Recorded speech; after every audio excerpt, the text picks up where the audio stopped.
Stalkers, I slowed down the Stalker 2 DLC trailer and we still missed a lot. Not small details either. This changes how big this DLC actually is, where it takes place, and what GSC might be hiding. Because this isn't just 2 regions, it's something much bigger. Going to break this down fast, as always, respecting your time, and let's get into it. This is the first major expansion for Stalker 2 called Cost of Hope. It's launching summer 2026, and this isn't small content. We're talking dozens of hours, a non-linear story, and it runs alongside the main campaign with Skif as the protagonist. Officially introduces 2 major regions, the Iron Forest and the Chornobyl Nuclear Power Plant, but neither is just a single location. These are full territories with their own hubs, multiple sub-locations, and layered underground areas, which we'll get to shortly with an interesting theory. At the center of this DLC is something much bigger.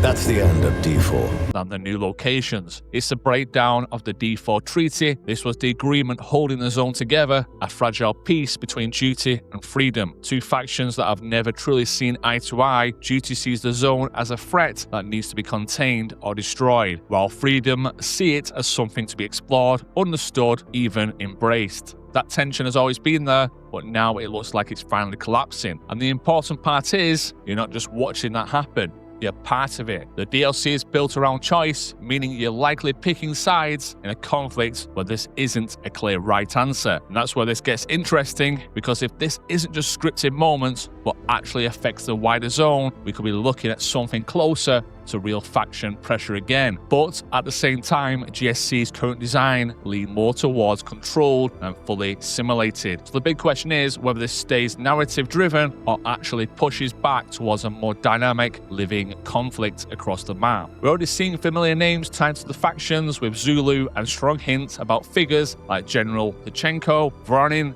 and the Freedom leadership through Lukash, which immediately tells you this isn't a side story. This is tied directly into the power structure of the zone. Then you've got Mavka, who looks like she's going to play a much bigger role, potentially tied to freedom and possibly pushing things in a new direction. Let me know who you're most excited to see more of in the DLC. From the trailer, we can clearly identify the CNPP as fully explorable. Iron Forest confirmed, SIRCAA returning, X-16 back in Yantar, hospital interiors, underground tunnel systems, and heavy lab environments. With a dome at SIRCAA, it looks like the famous artifact farm, and officially they're saying 2 regions, but visually this is far more complex with the tunnels to Limansk, it seems. In the trailer it lines up almost perfectly with how Limansk worked in Clear Sky. Back then you didn't just walk into Limansk freely, you were pushed through hidden routes, tunnels, and controlled paths that eventually led through a hospital and straight towards the CNPP. And now in this trailer we're seeing a tunnel,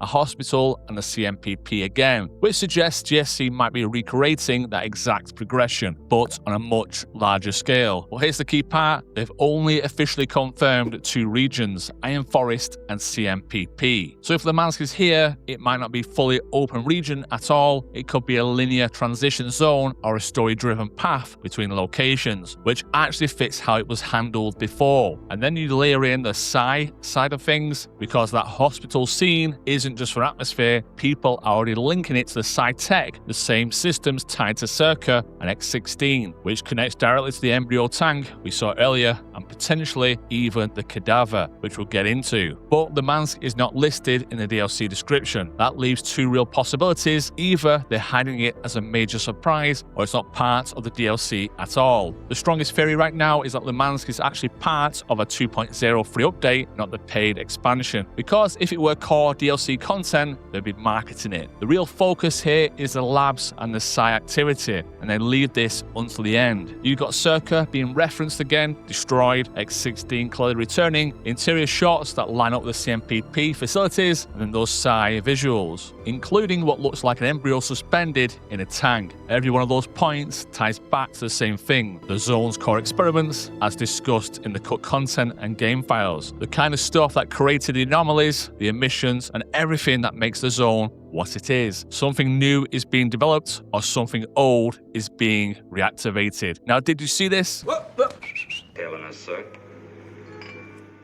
There's debates about that enemy being a bandit exosuit, but it doesn't line up. The behavior is too aggressive, too controlled, almost like a super soldier. The helmet looks purpose-built, not modular. Everything points to this being a Kadaver, and importantly, it shouldn't be a one-time encounter like a boss fight, but a very rare event across the zone when we come across a controller. That also lines up with how aggressive and controlled the Kadaver looks. Not like a natural mutant, but something engineered, or at least influenced directly by those experiments with the helmet we saw in the teaser a few months back. This thing is being controlled, but by whom? It also makes sense in the trailer to keep it fast-paced, to make you have to really slow it down to not reveal too much. But did you see that on the back? Is this power regulation or even stabilizing whatever's being done to it? Yes, we're seeing new weapons, G3 style rifles, HK-4033, SKS style weapons, and even hints of expanded attachments like optics, flexibility, and faster handling. Things like quicker reloads or mag release improvements and a suppressor for shotguns. On the surface, that looks great, more variety, more choice, but here's the reality.